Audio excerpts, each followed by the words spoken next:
What is going on, everybody? Happy Friday. BobbyFi and Eric Sheets Haber. I am on a major, not a major, actually. I won the night before, but had a really bad DFS night last night, and I kind of pissed at myself because I had Toronto everywhere, and I still somehow didn't make money. But Westbrook came to LA. Scherzer's coming. Looks like Turner. Everything's going great for an LA sports fan, except for I need to tighten up my DFS game a little bit. That's the only issue I gotta work on today. Sheets, how did you do last night? And what are you looking at this slate? Well, I mean, you saw I had a really, really good day in that early slate yesterday. I got third in the big one on DraftKings. Oh, great. Yeah, it all held. I also got ninth in one of the single entries and stuff. Yeah, really, really, really, really nice day. Like 5 figures total. Oh wow, beautiful, man. Yeah, that was really, really good. You know, the Kansas Cities and the Cincinnati's all just kind of came through for me. Beautiful. And that was including me making the wrong caller pitcher. All those lineups had Cole instead of Scherzer, and yet still was able to do nicely. So that was strong. And I also I spoke too soon.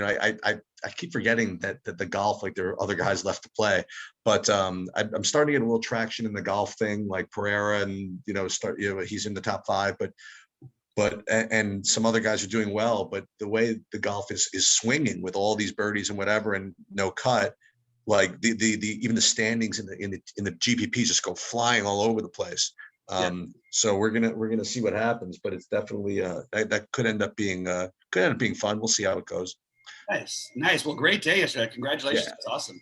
Yeah. Why don't you pull up your screen and let's try and at least duplicate it, if not improve a little bit. Let me see what I can actually pull up. Hold on. Let me If you have any trouble, I can always do it. No, it's fine. I just want to I don't want to put my lineups, so I just want to pull up a regular open there. Right. So hold on, let's just see. Let me get a create new lineup page. Okay. Let me get in here. All right. So we're going to get into it, go game by game and figure out what we're going to do. Obviously, this is our first look. I just want to say with one thing that was awesome yesterday. You stuck with the Cubs game. I wasn't going there, and I'm glad you did. I'm really glad you had a good day. I figured I wanted to talk real quickly about like some of my issues that I've been making. I think that I've become I was playing one big lineup on each site yesterday, and initially I sort of had Musgrove as about the same as Peralta, about the same as Montas. Then I got very worried about Peralta and the fact they've been limiting their starters in Milwaukee and all this stuff.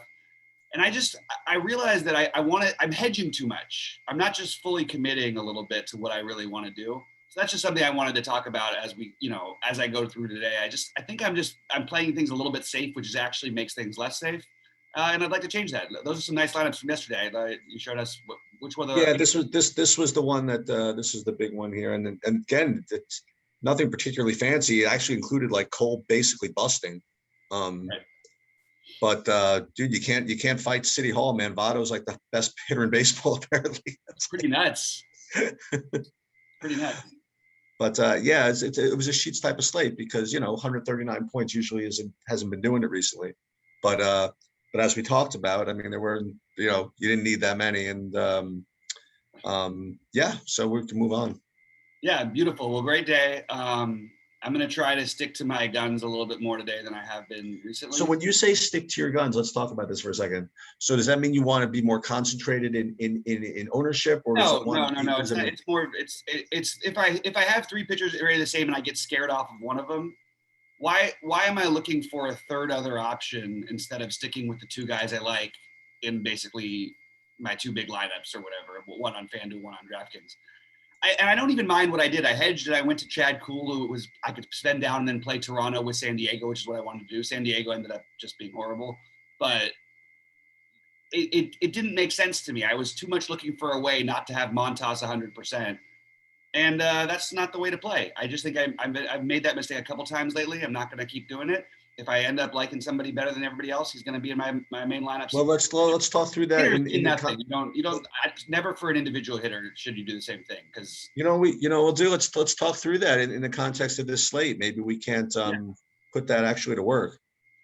Yeah. All right. Yeah, absolutely. I mean, well, we'll figure it out as we go along. I don't have a plan of what to do beforehand. It's right now. I'm going to see how I feel as we go. Um, this is my first look too. So sometimes I like to treat these first ones and I'm just coming in fresh. Velasquez and Crow, are you interested in either of them? I don't think I'm going to be able to get there, even though I could see an argument being made for Velasquez. I'm not going to get there. I agree. I didn't get to any of them. Just the way the slate's breaking down. I have two pitchers kind of at the top, and then I have like 1, 2, 3, 4 kind of SP2ish type guys that I'm willing to go to. And then with as far as stacks go, I could play a lot of different teams here. Starting with this one actually. Again, Pittsburgh shows up as a team that is really, really cheap. That if you want to like double pay for pitcher and you need the salary, you can certainly play them again, as we talk about all the time. And we talk about our, you and our, various leaks and things like that. And one of mine is just kind of just ending up, overstacking like these teams that have no upside, So I have to work on that a little bit.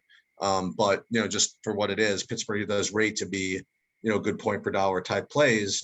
But like we talk about a lot, like you keep on smacking me down about this, that doesn't mean that they're going to outscore Toronto, for example, not that you necessarily need them to, but in any case, I probably will end up with like a little bit of Pittsburgh, and I didn't get to any of the Philly at all. Yeah, it's a desperate, I mean, look, on a 5-game slate yesterday, we still had all this value, and I still think that it's just super fishy. Like it's not.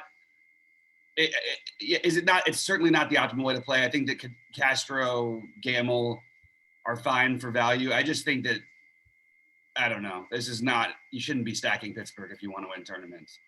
Okay. They can't score runs. I mean, they literally can't score runs. So it's. But I think you can maybe make an argument for like a 1 or 2 for minimum. But there's just so much value out there. Okay. Lester and Trevor Williams. Oh, this is a weird thing. I don't even know who's going to be in the Cubs lineup today. Look at your Yankees go out and get Rizzo too. This Yankee lineup is about to be really good, by the way. Chris Bryant did almost like he was saying a farewell yesterday to Chicago. He sort of sat in the dugout and was standing there watching Wrigley Field for a while after the game. People thought he was about to be traded. I would bet you he could be traded by today, but we'll probably know before the games start because today is the last day of the trade deadline. I'm expecting a bunch of more moves. So just keep an eye out today. As of right now, if Chris Bryant is playing, and even if he isn't, I really like the Cubs, and that's pretty much all of my interest level in this game. How about you? Yeah, what about the Cubs? Bodie, Duffy, Wisdom, Contreras, those guys. Contreras hit a ball, by the way, off Castillo that still hasn't landed. I mean, that home run that he hit yesterday, I think they said it was 460. It was freaking nuts, like dead freaking center. I was gonna say, I bet it was the center. I think that they think they all were to center or right, weren't they? One opposite field and then a couple lefty home runs. Yeah. I don't know, but it's always funny when someone really hits a nasty home run when the pitcher just almost like bows to it. You know what I mean? And right. And as soon as the ball came off Contreras, you see Castillo like yikes. Yeah, I mean, this is a good spot here against Leicester again today. I really doubt this Cubs lineup will look anything like people are projecting it to right now, though. And you already lose Rizzo. Who knows? I mean, literally, I wouldn't be surprised if everybody was traded or nobody was traded today from Chicago. But depending on who their lineup is, I mean, we have no line on this game either. Like, I do like I like the righties against Leicester that I'm projecting in the lineup. I just don't know who they're really going to end up being by the end of the day. Yeah, we've attacked Leicester. Oh, you got to pause this a second. I apologize.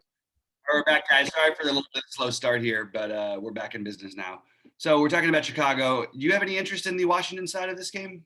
No, I had interest in the Cubs though. Just they're like my third favorite right now.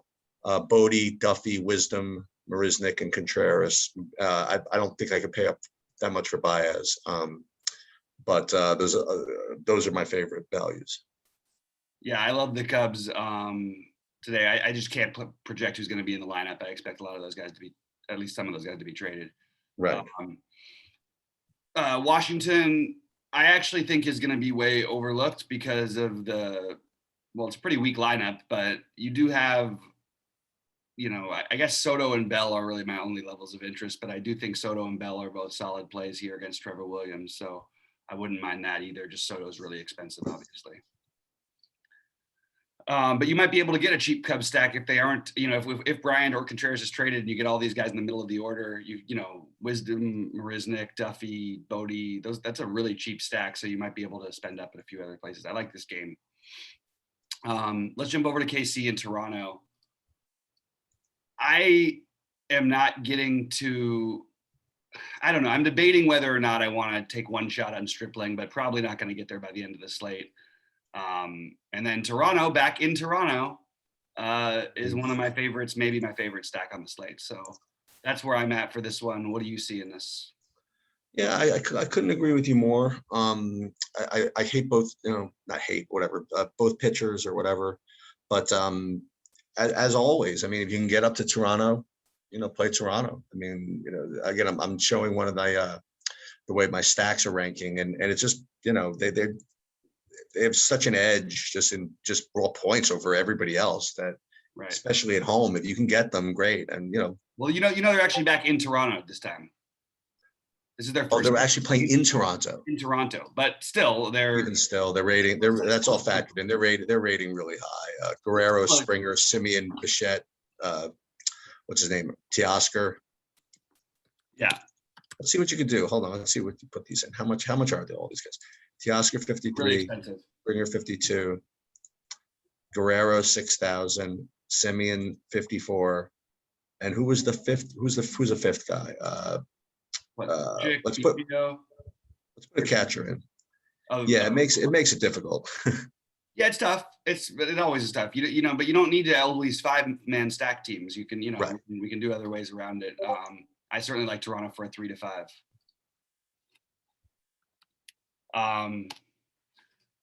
Anyway, yeah, this is a great stack, and it's funny. Right as you mentioned that, right in our Discord, somebody's asking me if it's too much of a stadium downgrade for Toronto, and I'm like, no, God, no, it's still a good hitter's park, and it's Toronto. It doesn't really matter all that much. These guys can hit them out of everywhere, even though that was nice to have the little short fences. All right, Miami and New York. Well, from a spot we were into really targeting the Yankees, it's going to be harder to do that with some of their new acquisitions. I do really like Tyon tonight. I'm not going to play Zach Thompson. I think he's actually good, but I'm not going to play him against what I'm expecting to. At least Gallo will be in the lineup, I would expect tonight.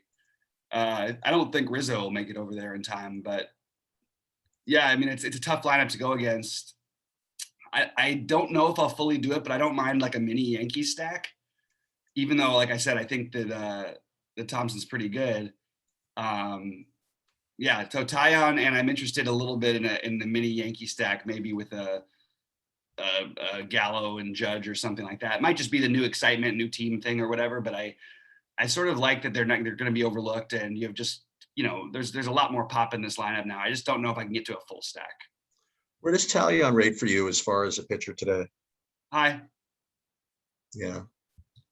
As I mentioned, I mean, I have like a group of 1, 2, 3, 4 kind of like SP2s, and he's one of them. So I definitely have interest in him, and I'm not quite getting to the Yankees right now, but I can't imagine why I wouldn't. You know what I mean? They're getting, first of all, their regular guys are getting healthy, and now they're getting, at least I think Gallo in the lineup. Yeah, so I'm gonna definitely have some interest in Tyon, and I'll have to see about the Yankees though, but definitely Talyon's going to be in my pitcher pool. Yep, absolutely. All right, Cincinnati and the Mets. Carrasco is back. Carrasco and Sonny Gray. We got Carrasco for this first start of the year. I am wondering how far they would let him go. If he had a leash, I think I would be very into taking some shots here. And Sonny Gray has been pretty bad his last couple outings, but I still have mild interest in him against the Mets. I could see making an argument for either one of these guys. I just need to find more out about Carrasco's expected pitch count. Both these guys have 5.5K rates. I'm probably not going to go there, but I'm certainly not going to be interested in the hitting either. Yeah, I think the slate's a little too big for me to get to Carrasco. Mhm.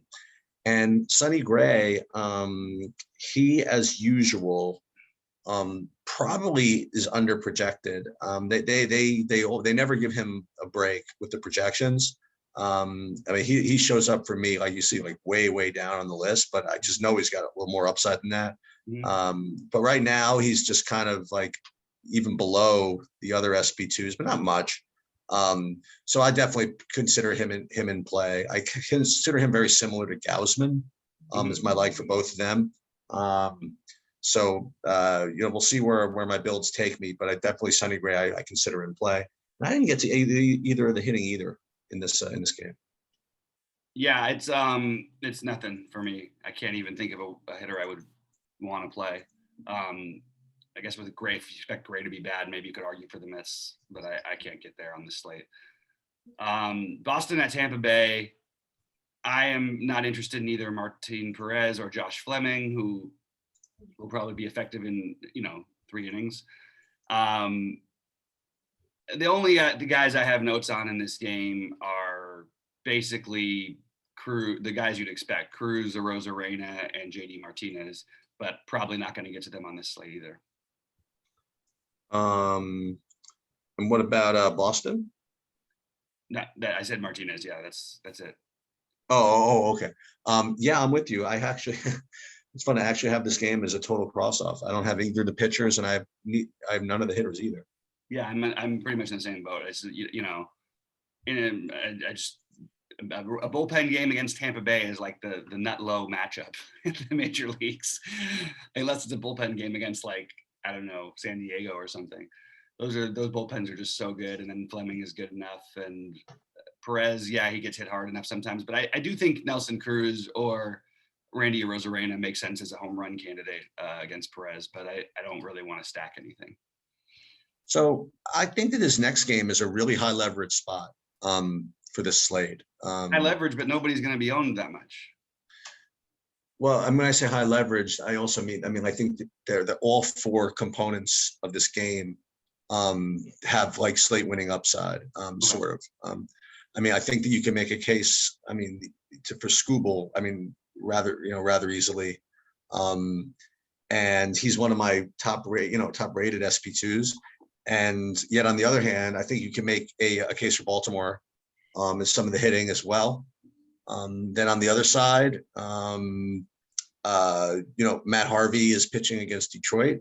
So it's that age-old question, right? So on the one hand, you could certainly make a case for Detroit. They've certainly beaten around much better pitchers than Matt Harvey. So you could play them, or you could go ahead and play Matt Harvey at 5K. I certainly would. I really have no problem with that. It's the same thing, like you have, this is a perfect, I won't say leverage, but it's almost like it's a weird like tout leverage spot. Like everybody always plays all hitters against Harvey, and everybody always plays all pitchers against Detroit. You know what I mean? So what do? I think that I really think that all 4 legs of this game are in play. Yeah, I'll take. I have interest in Skubal. I definitely have, like, Harvey's on my list, okay, and no one's gonna play him. He pitched 6 innings each of his last 2 starts.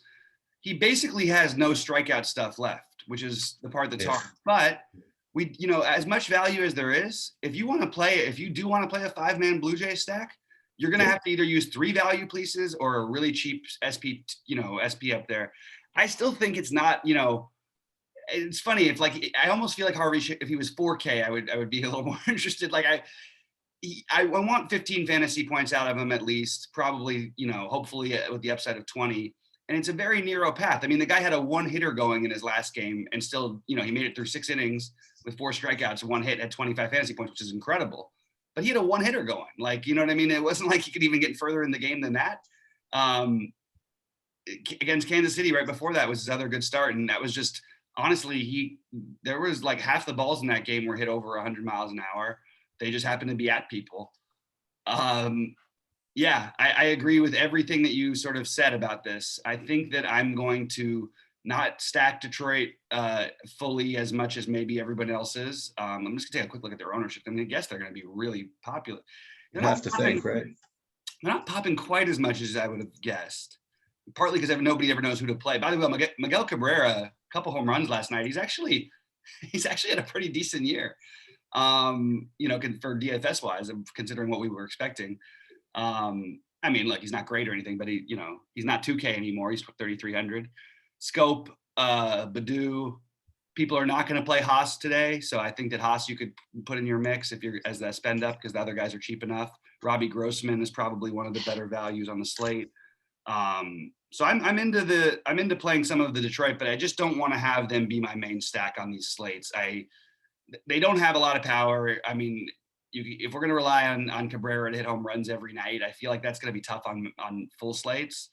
And I don't really see like wanting to. The only guys I would really want a one-off would be Grossman and Grossman, Badu, Haas, or Scope would be my 4 favorites in this game.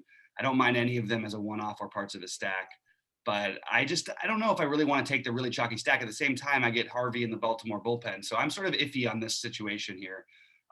You can combo stack them with Toronto or something like that. It's going to be kind of popular, but maybe I'm worried too much about ownership on a big slate. So what I would say is I'll be much more dialed in on this one at 6 Eastern because I don't know what I want to do. Like you said, you could take all these different routes. I haven't decided which is the best for me yet. Nope. So we're pretty much on the same page there. Sorry not to be more helpful and just say decisive there, guys, but that's where I'm at. All right, Milwaukee and Atlanta. We've got Burns, who's awesome, and we've got Toussaint, who this is one I should have lost money to you on Sheets, right? Like when we made his first start, hadn't pitched all year. You don't expect him to let him go and everything. And you're like, well, is Toussaint really they're going to let him pitch? And I'm like, oh, I can't see him going more than 4 innings after this. And even there was like chatter around the team that was going to happen that, oh yeah, if he gets in any trouble, he'll be pulled really quickly. He pitched great his last 2 outings and 0 people will play him. Shouldn't we be looking at Toussaint here? Yeah, so this is another leverage spot because I think Milwaukee is going to be one of the highest owned, I would imagine. I mean, they're rating for me to be pretty strong value, so I just presume that it's going to rate that way for everybody. So 4.2 run total. Oh, I don't know. I'm just looking at it. Yeah, I don't have anybody projected above. So yeah, so we'll go backwards then. So then I think that Burns I think is for me one of the top 2 pitchers on the slate. And I currently have Milwaukee ranked as like a second top value. Now, with that said, as I mentioned, I mean, Toussaint's very good, and they have a lot of high hopes for him. And like I said, he exceeded expectations in his first 2 games, both from a leash perspective and a performance perspective. So I have to watch the ownership, but for 6,900 for Toussaint, I mean, I'll try it. If you don't want to play if you want to get access to Toronto and you don't want to play, Matt Harvey, I mean, Toussaint's certainly a shitload better than Matt Harvey. And 6,900, I'll take a shot at that. Yeah, I agree with Burns being possibly one of the top plays on the slate. He's got a 7.5K prop, which is really high. By the way, Toussaint is a 5.5K prop. People are gonna catch on to this. Toussaint's a good play. Yeah. I don't understand why the projections have him so low, but yeah, I like Burns. I don't know that I want to pay, like, again, if I'm going to pay for the full price on this kind of slate, it's the only argument. The tough part is that this is not like a cake Atlanta lineup still, especially when they're at home. But I do think Burns makes a lot of sense. Like, I mean, on paper, whatever, he looks like a good play. I always get nervous in matchups against Atlanta because they've got enough hitters to work counts. They do have strikeouts in the lineup too. It's not quite the same lineup it was, all these things, but I still feel like it's just not a total cake matchup. But I definitely have Burns as one of the 3 best projected pitchers on the slate. So this next game, this is what you could do if you don't want to play Matt Harvey. You could play, and not that you have to play Matt Harvey, right? But you could play Kobe Allard against Seattle on a 5,100. That's a good play. What's that? I like that. Yeah, so he's one of my SP2s along with Talion and Scooble and one other guy. So I'll take a shot at this. I mean, Seattle, we've streamed against Seattle every game, and this one's only 5,100, and you don't need that much to again we're just talking about ways to get access to Toronto. Like, for example, I don't even know if this is the slate where you need where it's such a priority. but you could certainly dabble in pitchers like that. Right. And that's pretty much all I have from this game. I didn't really get to Gilbert. I have Texas as actually a really, really down the list secondary stack, but that's about it. I think Gilbert's an excellent play. I think he's one of the. Okay. I think he's going to be really popular, but I'm okay with it. Okay. I like both, and I agree with what you said about Allard. I like both sides of the pitching in this game, and I think it's one of those where it'd be a nice playing a bunch of lineups. And maybe I will even get to that, but kind of slate because I kind of like the idea of just paying down for all these guys because I think they all have the upside to be like. I mean, Gilbert can put up 30 fantasy points. This is a great matchup for him. Allard, I actually think is a decent enough pitcher who's had some tough matchups. We haven't really seen like that. I don't think he's got the same kind of upside, but he's 5,100. It really allows you to do what you want to do. So I'm siding a little bit with the pitching on this one as well, even though I'm not like in love with Allard as much. I like him. I think I would go with I'll probably end up with more Gilbert on the other side. Yeah, I don't even have a projection yet on Gilbert, which is why he's not showed up for me yet, but I will. Yeah. But no yeah, he makes sense. Team, right? Was that? No bats in this game, right? I can't really find anybody I'd want to play. The only one would be Garcia. Sorry, go ahead. Yeah, and no, as I said, I mean, I do have Texas as like the bottom of the range for me as far as teams go. I don't know if I'll get to them, but I mean, fine. Yeah.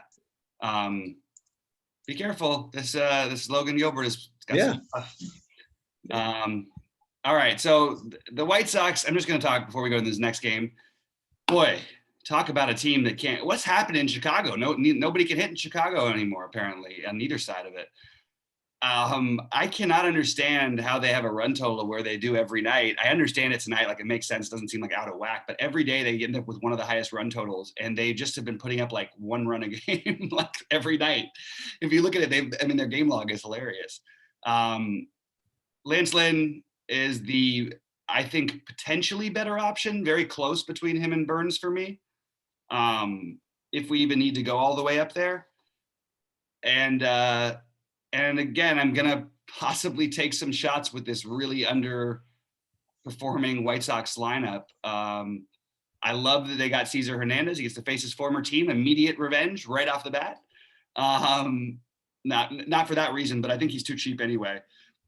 It's actually going to be a much better lineup now. So I'm interested in the White Sox mini stack. I don't think I want to go full stack, but you can do the cheap thing with Andrew Vaughn. You can use my man Sheets.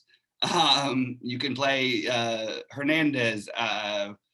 Moncada's cheap at 4,500. Abreu's all the way down to 4,900 because of the struggles.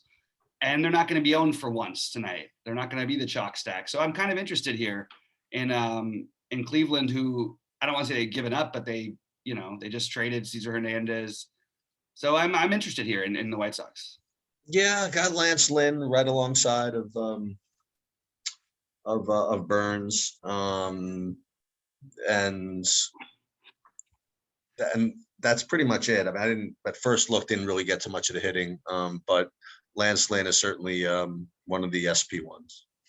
Yep. And I guess since we mentioned all the 5K guys, I'm just going to say I don't think we should be playing Mejia, but he probably is about the same level of play as Matt Harvey. So yes, yeah, maybe even a little better. Who knows? No Cleveland for you, right? Nope.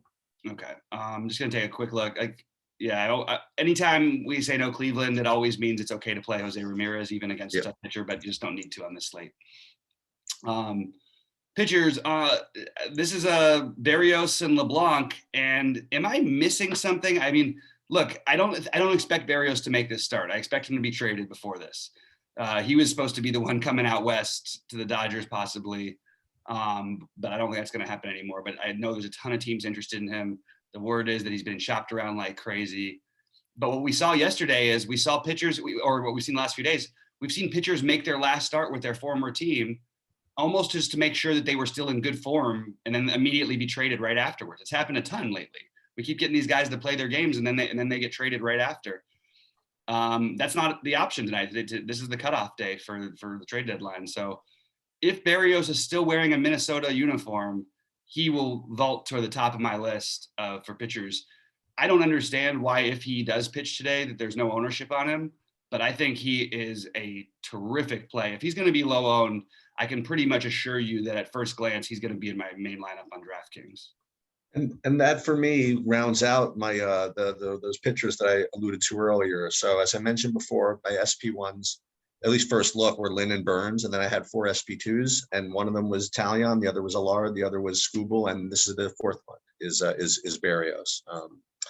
I didn't know any of that about the trading and stuff like that, but you know, if he's on the mound, I like him. That's Yep. that's my take. And I didn't. That was pretty much it. I didn't. Obviously, I don't want to play LeBlanc, and I didn't get to any of the hitting. I don't want to play LeBlanc either. He fits in the same category as all those other guys.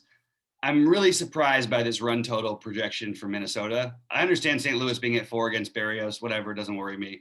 But I don't understand why Minnesota only has a 4 run total against LeBlanc here. And I'm trying to figure it out. I know this is not, I guess maybe it's just because they lost, you know, they're getting rid of Cruz and the lineup's not the same and they've got lefty. I don't know. I mean, I like Minnesota, especially for 1 and 2 offs. I think Josh Donaldson is one of the best mid-tier values on the slate for upside. He's looked good at the plate recently. I love Mitch Garver at catcher. I think I would rather do that than if I was paying up and paying a little bit less than Haas, Hossie, I should say. You know, low strikeout guy. You've got Sano, you've got Rooker, who's cheap. I think this is an off the board stack that I could get behind here. And yeah, that's where I'm at. But I mostly like them for like maybe a little 1 through 3 man with the guys I mentioned. Okay. I think we can get no ownership. I'm really surprised by that total. I'll pull up let me look at my bullpen numbers real quick on my recent bullpen numbers for St. Louis. You know, they're in the bottom third of the league in bullpen and in terms of ERA. I don't know. I could see St. Louis being a really good off the board. I'm sorry, Minnesota being a really good off the board, at least mini stack, maybe not full stack. All right, go ahead, Sheets. So as you get into some of these late night hammer games, you know, like now you're getting into some of these pitchers that for me are just kind of just maybe a little bit weaker, a little bit worse than those top 2, but I think that they're all going to be sufficiently low owned that you might want to take stabs at them. You know, like Bassett. I've seen it. I've seen him. I've seen him throw complete games. You know what I mean? I've seen him do some good things. And you know, if like Lance Lynn, for example, is twice the ownership of Chris Bassett, you know, I think it's worth a shot. We'll get to other teams, other pitchers like that, but I think Bassett is certainly one of them. He's not going to project as well as the others, but I think the ownership's going to reflect that. And the late start, I think always just gets a little less ownership than maybe it should. So I do like Bassett. And I did not get to to Sandoval on the other side, nor did I get to any of him. Yeah, I have Sandoval significantly ahead of Bassett as one of the best pitchers on the slate. Oh, nice. Okay. This guy has incredible K stuff. He just missed the no-hitter the last time out. He's the one who Brent Rooker, the lowest career batting average in history, broke up the no-hitter against. But he went 8 2/3, gave up the hit, had 13 Ks, he put up 45 fantasy points. He's put up he only had one game. What is it? He had the 113 fantasy point game against Tampa Bay, but that's in his last 10, 23, 25, 18, 21. I really like the way he matches up with this Oakland team. Now they've got some deep, good righties, but these righties do strike out even against lefties. He has a 7.5 K prop. He's the highest K prop on the slate, tied with some other pitchers. So I really like Sandoval. I just think Bassett's strikeout upside is a little bit what worries me. Otherwise, I'd be into him. Different slate, a little cheaper price, maybe. Not going to get to it on this slate.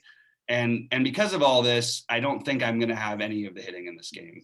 The only thing I would say is whenever I say that, it doesn't mean Ohtani as a one-off might not show up in my lineup, or Laureano or one of the righties from Oakland, but mostly just Ohtani is the only one I would really look at. All right, you want to talk about it? Should we talk about Arizona and the Dodgers here? I guess. No interest for you in anything here? I'm just not getting any hits. I understand. Yeah, so I didn't get to Gosselin, though he's starting to creep down Yep. to a price where you might want to take a stab, you know. He's creeping up in pitches. Yeah, I mean, are we supposed to be ahead of the curve on this one, or maybe the slate's too big, or I don't know. Gallon, not even though the Dodgers have been kind of whatever. And by the way, I mean that was the one thing I had to kind of fade in the afternoon stuff, and the only chance that they had to really get to me, they had Bellinger up in the bases loaded in the fourth or fifth or something. If he does something, then the whole game is different, right? And it was funny because Cueto was struggling, and they were going to take him out. But I think they left him in. I think, and I think he worked his way out of that one or something like that. He did, yeah. He gave him So just kind of again another pass for me right now. Yeah, so I'm just gonna say that Arizona's starting. I mean, this lineup is hilarious. Like it's just so bad. There's a reason this team lost 23 in a row or whatever it was earlier this season. And now they have no Escobar on top of it, the one guy in their lineup that actually was consistently producing. I'm not sure. Like Zach Gallen, I mean, I don't know. I was higher on this kid like last year, a couple years ago. I thought he was going to be really like one of the next good pitchers. He is all over the map. This is the kind of matchup you love for the Dodgers in general, but then you look at the lineup, it's not quite the same. AJ Pollock is seeing the ball really, really well right now. It feels like every time he goes up there, what's he got? He's got 5 hits in his last, 7 at bats, but he's just hit the ball really hard. On top of it, he's not striking out like at all. I just think that I think the Dodgers have some upside here as a stack and should certainly be high on the list. It's interesting to see what the Dodgers are going to do. Seager is supposed to be back tonight, which is a huge boost to this team. So I actually think the Dodgers, even in a lousy hitter's park, I'm going to just guess that it's probably 120 in Arizona and that the roof's closed. But if for some reason the roof were to open, oh boy, then I would have major interest in the Dodgers stack, because that Arizona bullpen is absolute garbage, even in a terrible stadium. So the 3 worst bullpens in the major leagues are Cincinnati, Colorado, and Arizona, along with Detroit and Baltimore. Now, Detroit and Baltimore are really, really awful. Arizona is like finding all new kinds of ways to be awful. Like I swear, it's like they're tanking. It's like they're getting a bonus for every game they lose. So just with how bad they are, if the Dodgers do get to Gallen early, which I think is very possible, you could see this as being one of those absolutely like blow up games. So I'm a fan of the Dodgers stack tonight. More of a stack or fade situation for me, not like an individual bat that I'm in love with. I do think Bellinger is, going back. He always hits well. I mean, look, narratives, they shouldn't matter for hitters in baseball, but he always does hit well going back to Arizona and against this team in general, actually. AJ Pollock also back in Arizona. I don't know. I just think this is a very strong lineup all the way through. It's just expensive, and I'd rather play Toronto. But I definitely think the Dodgers are a really, really good, what will be a low-owned stack that you can take a shot on for the late night hammer.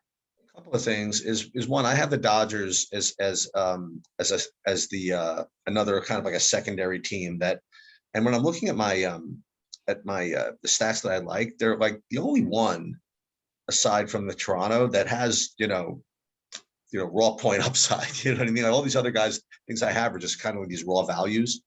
So I think the Dodgers are pretty live. The other thing I wanted to ask you is that, since we're going long anyway, it doesn't really matter. We'll go even longer. How do you determine? I mean, you mentioned that from time to time that, listen, for a team like this, I want stack or fade.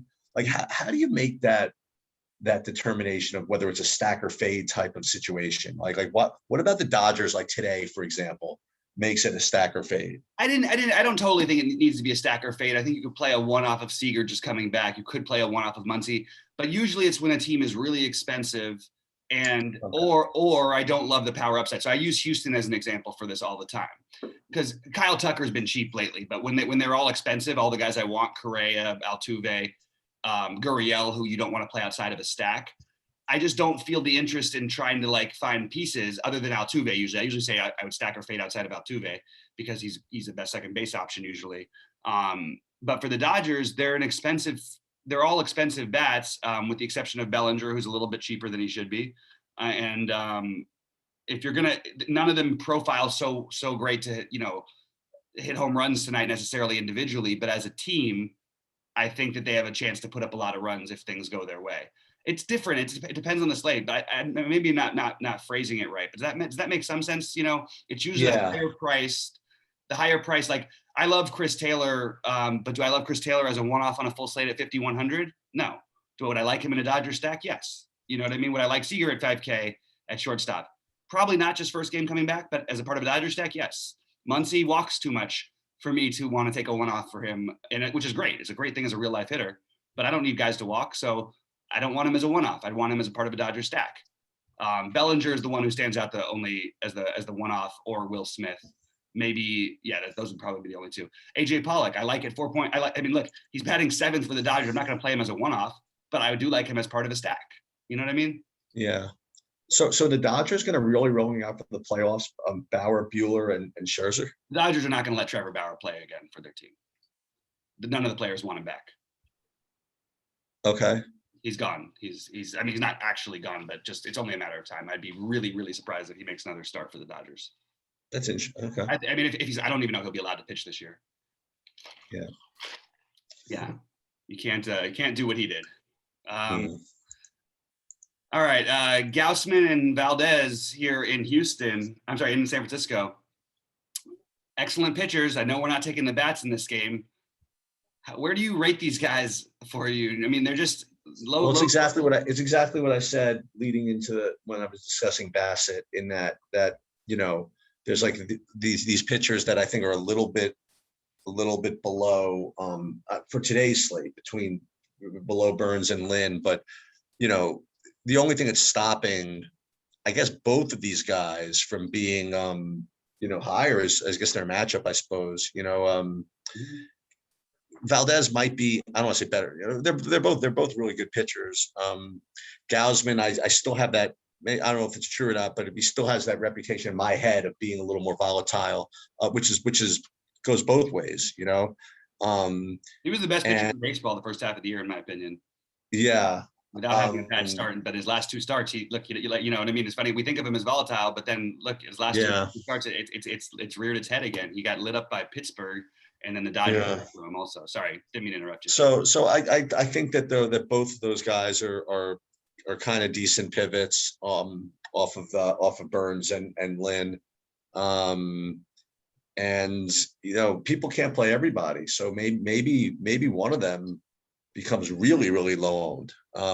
It's possible. Yeah. I agree with you. They're going to be low owned.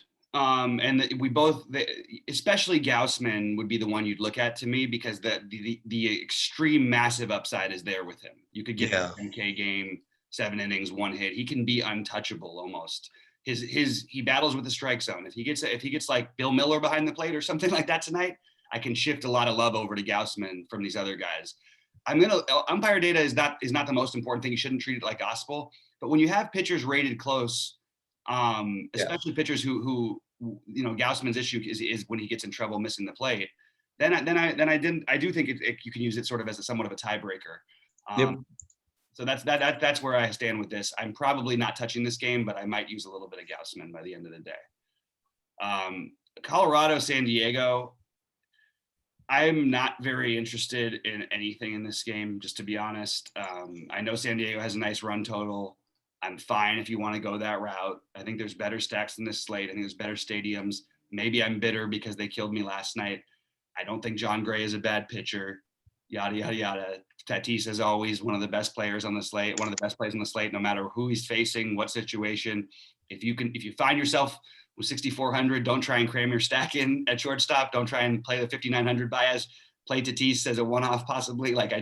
He's the best one-off on every slate. He scores more fantasy points than everyone. And every matchup is a great matchup for him. So yeah, I have to tell you, like baseball, I didn't talk about my last night's slate. I broke even because I did okay in one of the 3 maxers, but in the big one, I went to sleep. I was a little tired. I went to sleep fully expecting to like cash and like get like 30th or something like that. I was literally right on the cut line with like Tatis and Machado with like 100 innings left. And I'm like, okay, this shouldn't be a problem. I got all the San Diego, and I woke up and they did nothing. I'm like, what the hell? The hell happened? I'm kind of with you though. I don't really have. Should we have interest in San Diego? I don't know.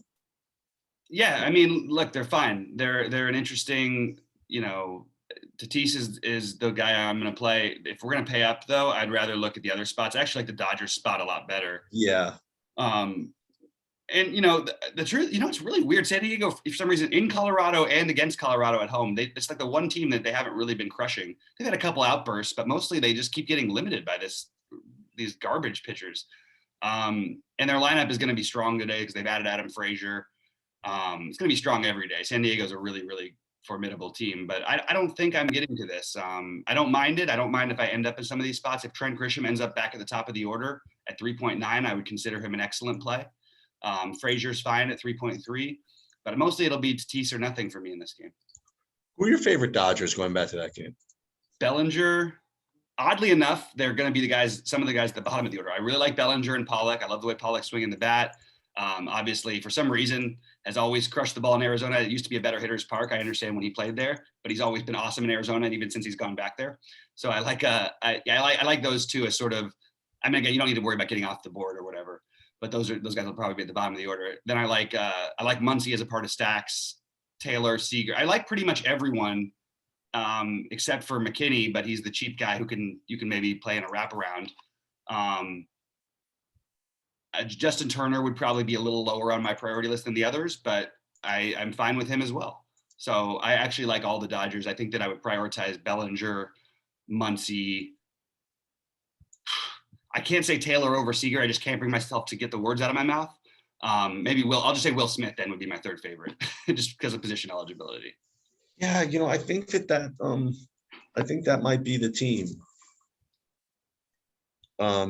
tonight. Maybe that's the idea. Yeah. San Diego? No, the Dodgers. Dodgers. Yeah, I think there's definitely some merit to it. I'm going to take a look at, I'm sure the roof is closed. So I just am praying that it's open, because if it was open and get that ball to carry a little bit, that'd be beautiful. But yeah, I like the Dodgers. I have them as my third favorite full stack, even though I don't expect to have a lot of one-offs from that game. Who's that 6,900 guy that we talked about, that pitcher? Toussaint. Right. So just for kicks, right? It's just to get an idea of salary. I mean, you could if you could get away with with fading all those 10K guys. I mean, listen. It's rough business. I mean, you got between the two top 10K guys and those 9K guys underneath him. I mean, someone's going to put up a number, right? You'd have to think so. So, but if you really wanted to, get access to like either the Dodgers or Toronto, or I guess those are the two main, or San Diego, for example, that's certainly what you can do. I mean, I think Scooble's a good way to do that. I'm just kind of looking at the slate in general now, Yeah, I'm more catching on to this Toussaint thing. Hey, he's the highest average. He has the highest fantasy output per game of any pitcher on the slate. It's only been 2 games, but we know this guy's got good stuff, right? Like he's another one I would worry about the pitcher's umpire, by the way, because when he's controlling when he's controlling the walks, he is really tough to hit. Like when he struggles outside the zone, that's when he starts, pumping him over the plate. But I like the Toussaint idea as of right now. I guess we'll go, just to sort of round it out. I've got Taillon, Toussaint, Berrios, Sandoval as my under 10K favorites, and then Lynn and Burns as the obvious ones. I don't know that I need to play Lynn and Burns, because I think there's a lot of other value. There's Gilbert, there's Allard, there is Gausman at 90, a little cheaper and less ownership. There's a lot of guys to choose from. As of right now, I have Sandoval, Lynn, Berrios, Toussaint, and Burns is my favorite with Taillon.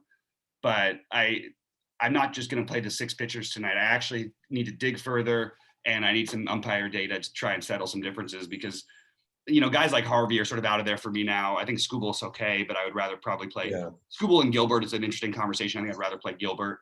It's just there's a lot of pitchers to like for their upside. I do think a couple pitchers get there tonight, so I'm less interested in those spend downs unless they have the upside, in which case Toussaint sort of fits that bill for me, along with Berrios. Yeah, I like the Gilbert idea too. Yeah, so I think that I think that's what I'm going to end up doing is doing something like a Gilbert Skubal, Gilbert Toussaint, Skubal Toussaint. Like I said, I don't think I need to do Harvey or even Kobe Allard. I think I can. Although Allard's not a bad play, but those three guys are like actually can do something. You know what I mean? Like Skubal, Toussaint, and Gilbert can actually do something. Absolutely, they could put up a number that would rival the top guys. I totally Yeah. And Gaussman could blow everybody out of the water. Like, you know what I mean? Sure, but Gaussman's 9,400 or whatever, right? Right. He's a little, but he's also going to be low owned. I'm just saying because that's Right. yeah. But in terms of individual, like, so I like Toronto the best. Shocker. I like the Cubs. Depending on how the lineup shakes out, I like the Dodgers, and then I like mini versions of Detroit, the Yankees, and the White Sox. Who are your stacks? Yeah, I don't think. See, I think that my normal builds are just not going to be where I go. Like I think that if I ran my stuff, I would get like, I'll tell you what I would get. I would get like Lynn Burns, and then like a bunch of Detroit. You know what I mean? Like that's what ended up happening. I don't think I want to do that. I think I want to go for more hitting upside. I like and so I think the Dodgers, Toronto, obviously Toronto, but Toronto, Dodgers, and maybe Padres after all that. Those are the three just kind of high upside, good hitting teams that I could access, and maybe I will do that. Yeah, I like that. And we didn't talk about as much value on this slate. I did mention, you've still got Gamble at the minimum. He's going to have some ownership. Austin Hayes against Skubal on the other side of that game. But it's not quite, Gregory Polanco at 2.5, even though, again, I didn't want to play all these Pittsburgh guys, but they all show up for value. And then you've got, but the guys who I do really like are the Bodies. That's the ones who you'd prioritize for me, because especially depending where he hits. The Matt, Duffy would be a part of stacks because he doesn't really have his own power, but he's so cheap. Matt Duffy would be, so Matt Duffy, and then you also got Castro would be the other guy for Pittsburgh that I would consider some pieces of, but I would probably prefer Bodie and Duffy to Castro. And then some individual favorite bats I have tonight are Wisdom, Donaldson, Garver, Judge. And then I just want to see how the Cubs thing goes, because I would keep saying Bryant and all those guys. I just don't know. Bellinger and Cruz, Soto, or Rosarena. I think I might do maybe when we going back to pitching really quick, maybe trying to get in like a sort of a Logan Davis with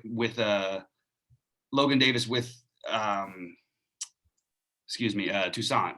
Maybe something like that's what I would end up doing for pitching, because I think you give yourself the same upside with in Gilbert's case. I actually feel like there's a little bit of safety even.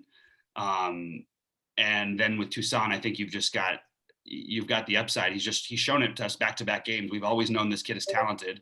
So maybe doing something like that, and maybe foregoing the top guys might be a good way to go today. All right. I think we did a pretty good job of it. I don't know about live today. I'll try to let you know in a reasonable time. Okay, no problem. Rhodey's going to do it with me anyway. If not, beautiful. Okay. A 3-man booth or a 2-man, but me and him have got it if you want to do your thing. All right, great. All right, good luck to everybody out there. Somebody take something down like Sheets did yesterday. Pull your best Sheets impression, and somebody win 5 figures. All right, guys, good luck.